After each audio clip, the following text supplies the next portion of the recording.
Long ago in ancient China, there lived a mighty king who had 3 daughters. The youngest, Kwan-Yin, was the fairest and best of them all.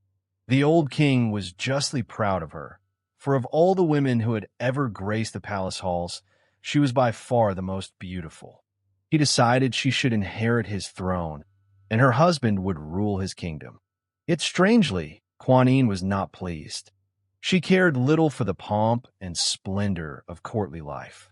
Every day, she retreated to her room to read and study, soon surpassing her sisters along every path of knowledge.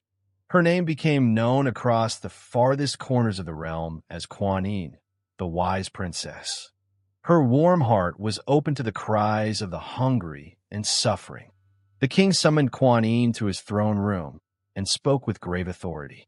He had chosen a nobleman of many fine qualities to be her husband. The wedding would take place in 1 month. Kwan-Yin turned pale. She trembled and would have sunk to the floor, but her mother and sisters caught her and gently brought her back to consciousness. The weight of duty pressed upon her. For 30 days her relatives begged her to abandon what they called her foolish notion. Her sisters were amazed at her stupidity, for they had long given up hope of wearing the crown.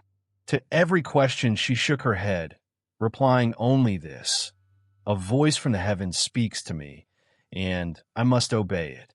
No earthly power could sway her from what she believed to be her sacred calling.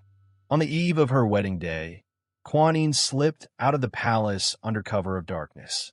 After a weary journey through the night, she arrived at a remote convent called the Cloister of the White Sparrow. She was dressed as a poor maiden and asked to become a nun. The abbess, not knowing who she truly was, received her coldly and took her in only as a lowly servant. Now that Kwan-Yin had found the life she had long dreamt of, she tried to be content. But the nuns seemed determined to make her stay miserable. They gave her the hardest tasks, and she seldom had a moment of rest. All day long she carried water from a well at the foot of the hill, up the steep path to the convent. Her hands grew rough, yet she never complained. One day, while gathering brushwood in the forest, Kwan-Yin heard a tiger crashing through the undergrowth. With no weapon, she breathed a silent prayer and calmly awaited the great beast.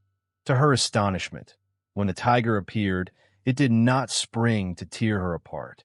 Instead, it made a soft, purring sound, rubbed against her gently, and let her stroke its mighty head as though it were a kitten. The next day, she returned to the same spot and found no fewer than a dozen savage beasts working under the command of the friendly tiger, gathering firewood for her.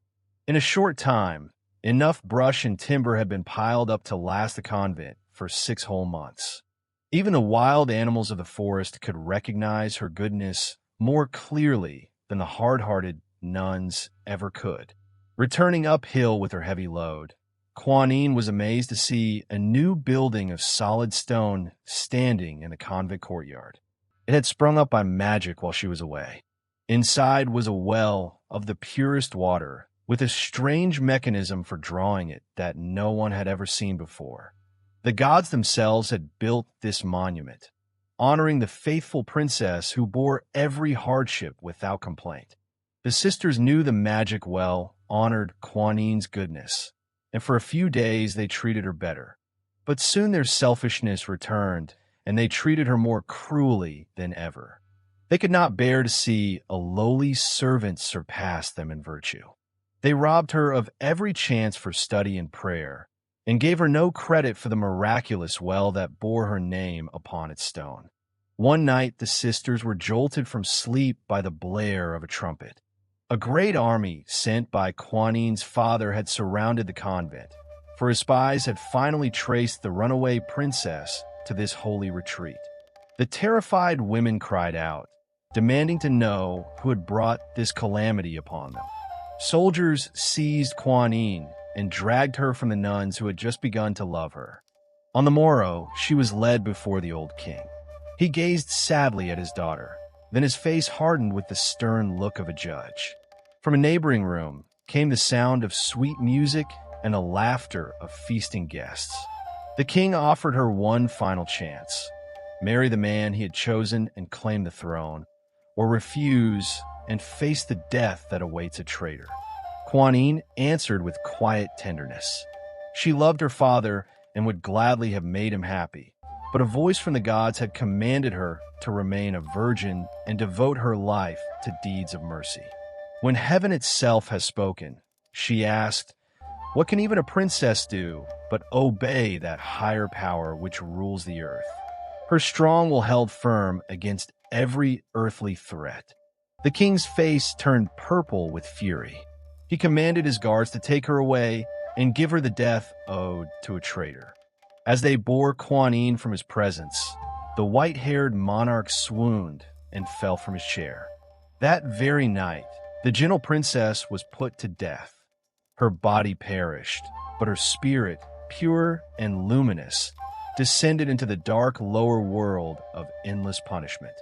The moment Kwan-Yin's spirit touched that dark realm, the vast region of torment suddenly burst into bloom.